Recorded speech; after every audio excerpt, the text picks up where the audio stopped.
সন্তানের লাশ ধারে করার চাইতে বড় বোঝা বাপের জন্য আর কিছু নাই।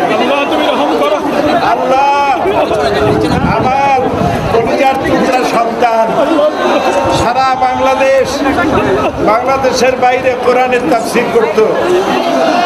আল্লাহ তুমি তাকে জান্নাতুল ফেরদাউস মাত্র কয়েক মাস আগে আমার মায়ের জানাজা পড়ায় গেলেন, আমাকে একটু সময় দিল না।